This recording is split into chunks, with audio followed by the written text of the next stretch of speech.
Bienvenue, je suis Virginie, coach en neurosciences. Je suis une alchimiste, je transforme les difficultés de la vie en moteur, ce qui me permet d'aimer, d'apprécier la vie et vivre une vie qui me ressemble. Après une énième rupture amoureuse, j'ai décidé qu'il était enfin temps d'aller à la rencontre de moi-même et de me connaître, sous toutes mes coutures. Je suis passée d'un mode victime à être la co-créatrice de ma propre vie.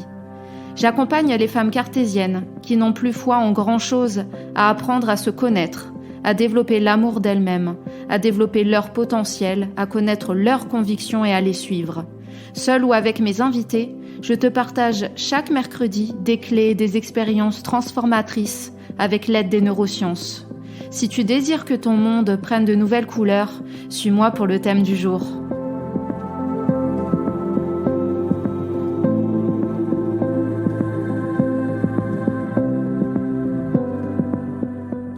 Je te souhaite la bienvenue sur ce nouvel épisode du podcast Les Cartésiennes Reconnectées. Installe-toi confortablement. Aujourd'hui, nous parlons de l'épisode numéro 2 qui est consacré à l'égoïsme altruiste et comment je l'applique dans ma vie de façon éthique. Si l'égoïsme altruiste ne te parle absolument pas, c'est que tu n'as pas été écouter l'épisode numéro 8 qui est consacré à ce concept où j'explique qu'est-ce que l'égoïsme altruiste. J'explique que cela va à contre-courant par rapport à notre société. Mais pour cela, je t'invite à écouter en premier l'épisode numéro 8 pour ensuite comprendre ce dont je vais te parler dès maintenant. Alors j'espère que tu vas bien, où que tu sois dans le monde. Vraiment, je te souhaite en pleine forme. À l'heure où j'enregistre cet épisode, nous sommes sur les périodes de vacances d'été. Donc j'espère que si tu es sur ton lieu de vacances, tu pourras m'écouter et que ça te donnera envie de travailler sur toi, d'enlever les couches d'oignons, même si tu es au bord de mer, à la montagne, à la campagne, peu importe.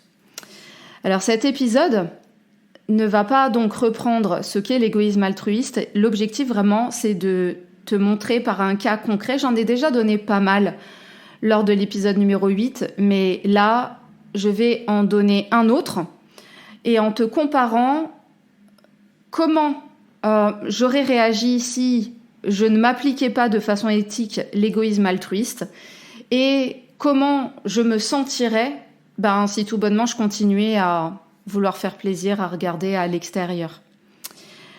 Alors, cet événement dont je voulais te parler précisément, c'était il y a quelque temps un événement festif auquel j'ai assisté avec une personne de mon entourage. Et cela ne s'est pas déroulé comme prévu. Tu verras à la fin de cet épisode que il y a deux façons de voir les choses. Il peut y en avoir plus, à toi de voir. Alors déjà, je voudrais t'inviter à ressentir comment s'écouter. Donc déjà, ma question première, c'était cet événement festif qui était dans la capitale. Je me posais la question, est-ce que j'y allais en transport? Est-ce que j'y allais en voiture, sachant que c'était en fin de journée? Et donc voilà, j'ai commencé un peu à me sonder en me disant qu'est-ce qui serait le mieux pour moi? Et vraiment, je t'invite à chaque fois à introspecter et à te sonder par rapport à toi-même et à personne d'autre. Ensuite, en discutant avec la personne avec qui je devais aller à cet événement, cette personne me disait qu'elle allait y aller en transport, mais qu'elle n'aimait pas trop rentrer tard le soir. Et du coup, quand elle m'a dit ça et qu'elle m'a posé la question « Et toi, comment tu y vas ?» et que j'ai dit que certainement j'allais y aller en voiture, j'ai déjà eu d'autres expériences où, voilà, déjà, le fait d'avoir une voiture et que l'autre personne n'ait pas de voiture, souvent, en fait, il y a des attentes de l'autre personne en face de toi, mais qui ne sont pas mentionnées. Cette personne, je précise, habite totalement à l'opposé de chez moi. Et j'ai bien conscience que chacun prend les responsabilités de soi-même. Et donc volontairement, sachant les tenants et les aboutissants et que cette personne habite à l'opposé de chez moi, je n'allais pas lui proposer de la déposer en voiture puisque c'était à l'opposé et que clairement avec moi-même ça ne le faisait pas en fait. Donc à partir de ce moment-là, c'est pour éviter de rentrer dans le syndrome du sauveur, c'est que l'autre a des problématiques qui lui sont propres et toi tu as des problématiques qui te sont propres. Ce n'est pas à toi de trouver les solutions pour l'autre. Moi, mes problématiques, c'est Paris, le soir, je n'habite pas à côté, et c'est tout en fait. Donc, tu comprends bien qu'il était hors de question que je prenne l'opportunité d'essayer de sauver la personne qui a ses propres problématiques et sachant qu'elle a ses propres solutions. Donc vraiment, c'est très important déjà à la base de s'écouter soi pour soi.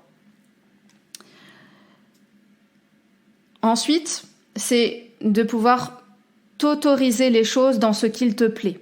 La personne qui fait partie de mon entourage proche est plutôt du genre personne protectrice, assez possessive, et elle m'a fait une petite réflexion sur le fait que pendant la soirée, elle voulait que je reste avec elle, alors que moi, je connaissais d'autres personnes.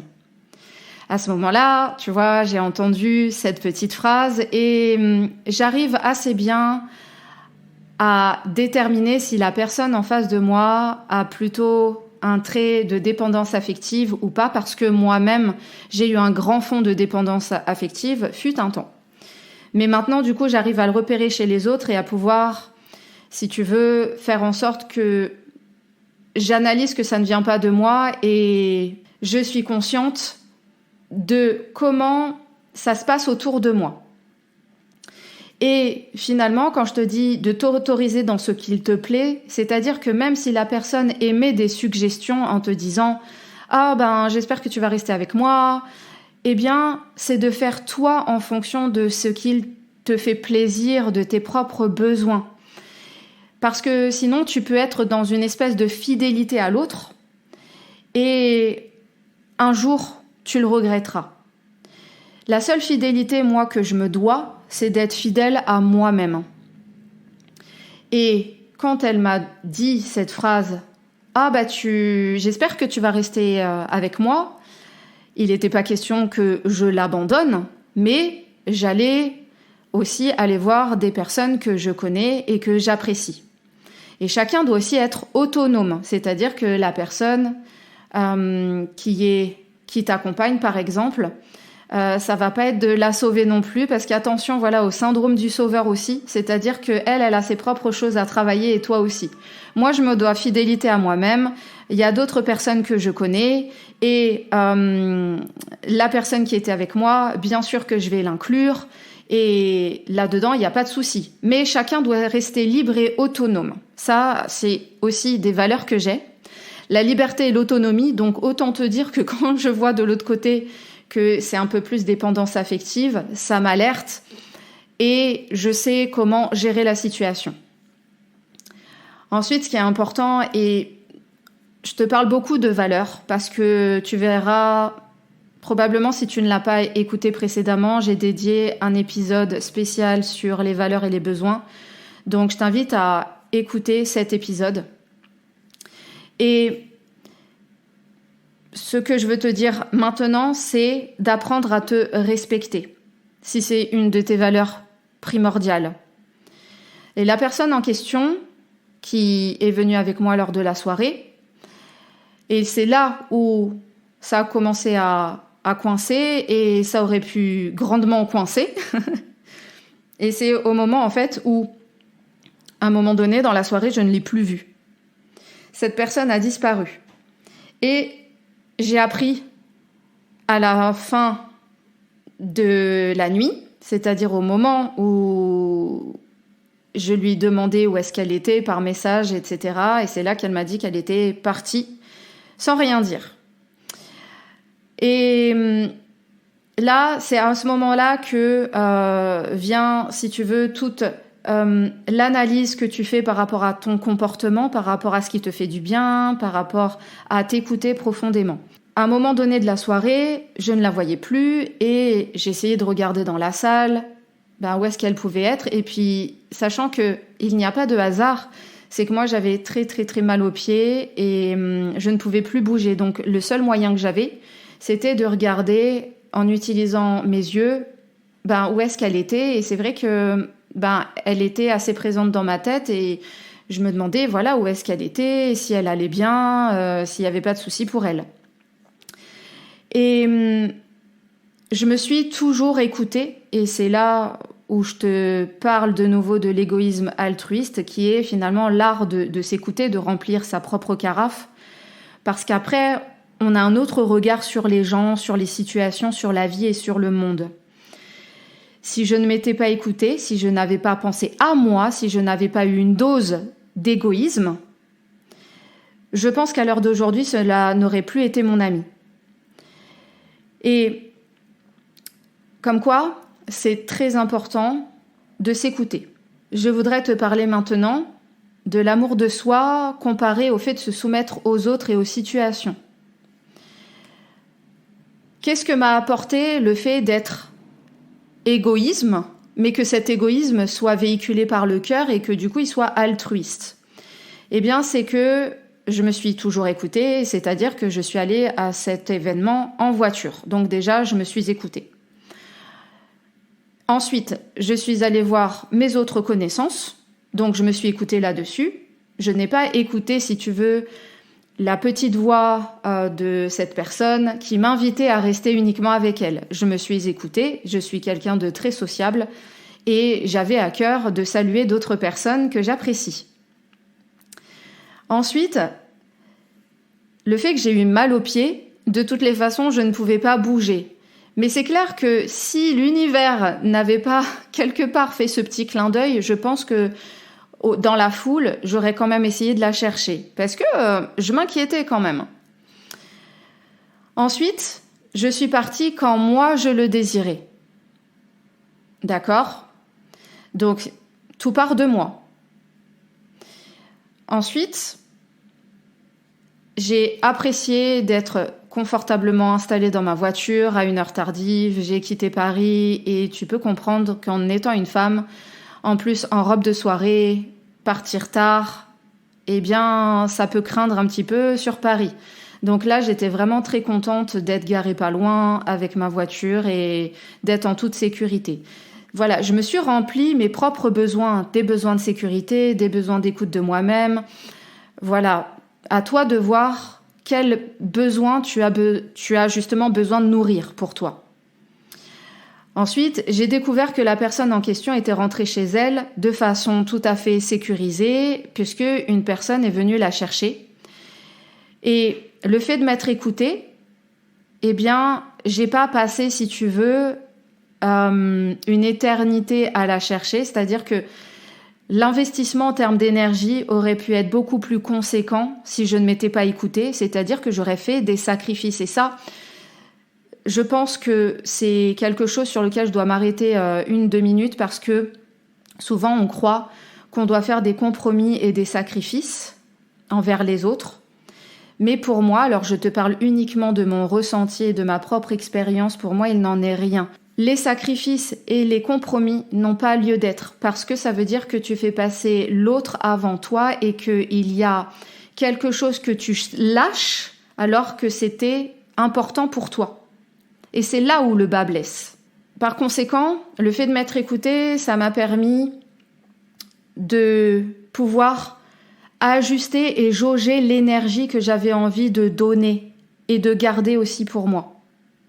Parce que, en termes de sacrifice, par exemple, à un moment donné dans ma voiture, j'ai eu quand même une once de culpabilité. Je me suis dit, là, je suis en train de m'apprêter à partir. Je n'ai pas de nouvelles de cette personne. J'avais vraiment, à un moment donné, peur pour elle. Mon mental s'est un peu emballé. Et j'envisageais en fait de faire machine arrière et de mettre mes baskets et de retourner à l'événement alors que tout le monde était en train de partir. Imagines-tu ce qu'il se serait passé si je ne m'étais pas écoutée et si je n'avais pas écouté mon intuition, mes ressentis, certainement j'aurais claqué la porte de ma voiture, je serais repartie à l'événement et j'aurais passé un temps fou à la rechercher, alors que cette personne, en fait, ne m'avait pas dit qu'elle était déjà partie. Et pour cela, c'est là aussi où la communication est très importante dans l'écoute de toi-même, donc communiquer avec toi pour être aussi capable de communiquer avec les autres. Quand mon mental s'emballait, je me suis dit, bon, on va faire un stop, et j'ai décidé de lui envoyer un message, pas de réponse, j'ai essayé de l'appeler, pas de réponse, et au moment où je démarrais, finalement, j'ai reçu un message comme quoi, la personne était rentrée chez elle.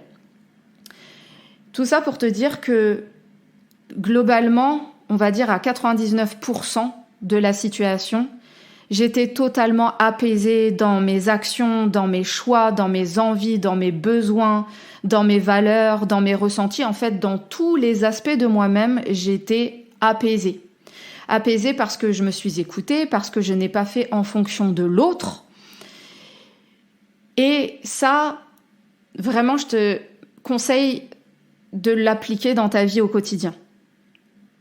Parce que c'est ce qui va te permettre justement les choses suivantes. L'expression de qui tu es, notamment. Parce que j'ai exprimé à la personne que je m'étais inquiétée, que son comportement n'était pas adéquat, parce que quand même la moindre des choses, c'est d'avertir la personne avant de partir, puisqu'on était venus ensemble. Mais c'est vrai que, comme je te disais, vu qu'à 99% de la situation, j'étais totalement apaisée, le pardon a été très facile à mettre en place pour moi, et notamment parce que je me suis respectée. Donc vraiment, je t'invite à appliquer ça dans ton quotidien, parce que quand on pense à soi, quand on a un égoïsme du cœur qui permet de se donner, du coup, on n'est plus disposé envers les autres. Et quelles sont les conséquences à rechercher à l'extérieur ? J'aurais fait plaisir, j'aurais écouté mes peurs et, comme je te disais, certainement je serais retournée à l'endroit de la célébration en cherchant partout. Ensuite, il aurait été tard, j'aurais été en robe et je risquais ma propre sécurité. Si je n'avais pas pris ma voiture, je me serais retrouvée bien embêtée à prendre les transports en commun et ça aurait été problématique parce que je me serais retrouvée seule en fait. Et du coup, dans ces cas-là, tu as tendance à en vouloir à l'autre. Ensuite, si je lui avais proposé dès le départ de la ramener chez elle avec ma voiture, sans m'écouter, alors que l'endroit où elle habite, c'est à l'opposé de chez moi, j'aurais été à l'intérieur de moi pas bien du tout. Et c'est à ce moment-là aussi qu'on se rend compte qu'on ne se respecte pas, parce qu'on a des besoins intérieurs très importants. Et quand on passe outre ça, c'est pour ça que la conséquence, c'est qu'on ne se respecte pas. On veut faire plaisir à l'autre, on veut être aimé, on veut garder cette personne comme amie. Peu importe, en fait, ce que notre être a besoin. Et également, les conséquences de recherche à l'extérieur, c'est que si je m'étais pas écoutée, je lui en aurais voulu et je pense que je ne lui aurais jamais pardonné. Alors que là, le fait d'avoir pensé à moi, le fait d'avoir écouté mes besoins, mes valeurs, le fait d'avoir de l'estime de moi, qui se travaille bien sûr tout au long de la vie, mais si tu veux, de prendre en compte ton être dans sa globalité, en te donnant de l'amour, en étant, oui, égoïste, en t'écoutant et en remplissant ta carafe intérieure de bonheur, du coup, tu arrives à débloquer des situations. J'ai pu communiquer à cette personne le fait que je m'étais vraiment inquiétée. Ça, elle l'a compris. Ce qui a fait que elle a été touchée parce qu'elle a compris que je m'étais inquiétée pour elle et elle a accepté sa part de responsabilité. Et il y a eu des excuses qui ont été faites et du coup, moi, ça m'a permis de pardonner facilement, d'être dans la compréhension, d'avoir de la compassion aussi pour cette personne. Et du coup, voilà, quand tu te nourris, tu n'en veux pas aux gens, parce que pourquoi en fait en vouloir aux gens alors que toi tu t'es écouté et que finalement dans cette situation je n'ai pâti de rien du tout. C'est ça le truc que je veux te transmettre, c'est que quand tu t'écoutes, tu ne pâtis d'aucune conséquence du comportement des autres, ou alors très peu, parce que oui, je me suis inquiétée quand même, mais je te dis que sur 1%, je suis satisfaite à 99% de cette situation, et qui est pour moi un exercice réussi d'écoute de soi, de mise en priorité de soi. Et donc l'égoïsme à travers l'écoute de soi permet de se remplir, de s'écouter. Et quand c'est un égoïsme encore, j'insiste, qui est du cœur, on se remplit, on s'écoute, on apprend à écouter aussi les autres, à comprendre les autres, à pardonner, à aimer son prochain. On a de l'apaisement, on sait communiquer plus facilement, on sait s'honorer et honorer aussi les autres. C'est vraiment du gagnant-gagnant, cette histoire en fait. Donc, l'art d'être dans l'égoïsme altruiste, de développer cette part en soi où on se fait passer en priorité, permet de faire passer les autres dans la juste place qu'ils ont dans notre vie. Et tout ça, cela s'imbrique avec magnificence, bonheur, et tout le monde en fait en bénéficie, un monde beaucoup plus rempli d'amour. Et parce que aussi l'égoïsme altruiste permet finalement, quand tu te l'appliques à toi-même, d'inspirer aussi les autres à faire de même. Et on n'est plus dans de l'œil pour œil, dent pour dent. Chacun essaye d'être à sa juste place, de développer les valeurs qui lui sont propres, et cela s'imbrique magnifiquement en fait dans le pulse de la vie. Je pense que l'égoïsme altruiste est aussi un remède, un outil que tu peux intégrer dans ta vie quotidienne, que tu peux intégrer dans ta boussole intérieure. Et ça te permet d'aimer sincèrement, d'aimer beaucoup plus inconditionnellement. Je pense que l'amour inconditionnel, c'est un travail d'une vie. Mais en tout cas, tu es sur ton chemin. Chacun est sur son propre chemin de l'amour inconditionnel, de cet apprentissage grandiose. Et en tout cas, quand tu t'écoutes, tu ne te bafoues plus, tu ne te juges plus. Cela te permet de beaucoup moins juger les autres. Et avant de terminer cet épisode, je voudrais faire un aparté sur justement, hier j'étais en train de travailler sur la rédaction de cet épisode, et il y a une série magnifique que j'aime beaucoup qui s'appelle Outlander, qui est disponible sur Netflix. Et j'ai été vraiment émue aux larmes parce que au moment où je préparais les notes de cet épisode, je suis tombée sur l'épisode numéro 7 de la saison 6 qui parlait justement de ce dont je te parle depuis 2 épisodes maintenant, qui est donc l'égoïsme altruiste. Et je voudrais te citer ce qui est dit dans cet épisode. Et Jamie et Claire sont à un moment crucial de leur histoire dans la série. Et Claire, qui est un des personnages principaux qu'elle incarne avec Jamie, ils incarnent tous les deux vraiment le couple dans leur symbiose si belle, une symphonie dans leur équilibre de couple, du masculin, du féminin.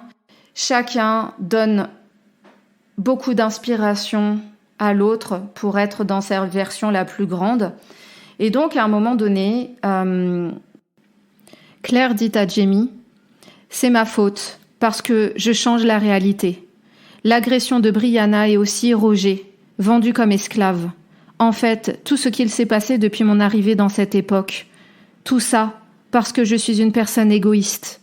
Parce que je voulais par-dessus tout être avec toi, Jamie. » Et Jamie lui répond « Tu crois que Bri pense comme toi ? Elle ne serait même pas née. Et pour ce qui est de Roger, ton égoïsme lui a donné une épouse, un fils. Si nous n'étions pas allés en France retrouver Fergus, il n'aurait pas Marsali. Et même s'il y a de la souffrance, ton égoïsme clair a apporté plein de choses à plein de gens. Sans toi, tout notre monde s'écroule et devient poussière. Je voulais partager cet extrait avec toi parce que je le trouve d'une profondeur extraordinaire et il montre en fait à quel point l'égoïsme apporte de choses magnifiques, beaucoup de lumière et que tout autour de soi, penser à soi permet de rendre le monde meilleur quand il est fait dans le cœur. Maintenant, c'est à ton tour. Je t'invite à trouver un épisode de ta vie dans lequel tu ne t'es pas écouté. Quels sont les éléments qui te montrent que tu ne t'es pas écouté ? Alors, je t'invite à prendre une feuille de papier et à la diviser en deux. Sur la partie de gauche, je t'invite à décrire une situation vécue réellement et à y noter, comme je te le disais, tous les éléments qui ont montré que tu ne t'es pas écouté, quelles sont les caractéristiques de cette situation. Et sur la partie de droite, avec la même situation, si tu avais le pouvoir de revenir dans le temps et de changer les choses, qu'est-ce qui changerait si tu introduisais l'égoïsme altruiste dans ta vie ? J'ai un autre exercice pour toi qui est la question suivante. La prochaine fois, qui vas-tu être pour ne plus vivre la situation que tu as vécue et qui t'a fait de la peine et qui t'a fait souffrir ? Inspire-toi de mon exemple pour les prochaines fois inclure dans ta vie des éléments qui font que tu ne revivras plus les situations du passé qui ont été désagréables pour toi. J'espère que cet épisode t'a plu et je t'invite à t'abonner au podcast, à laisser une note de 5 étoiles et je te dis à très bientôt pour un nouvel épisode des Cartésiennes reconnectées. À très bientôt.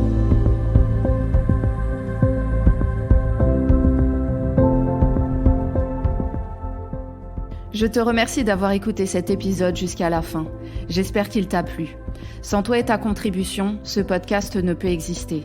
Pour soutenir mon travail, je t'invite à t'abonner au podcast. Cela te permettra de recevoir des alertes sur ton téléphone, d'avoir les dernières actualités sur les exercices gratuits disponibles pour toi. Je t'invite également à partager le podcast auprès de toute personne qui peut en avoir besoin, à me laisser une note 5 étoiles et un commentaire sur Spotify, Apple Podcast. Quant à moi, je te dis à très bientôt pour un nouvel épisode.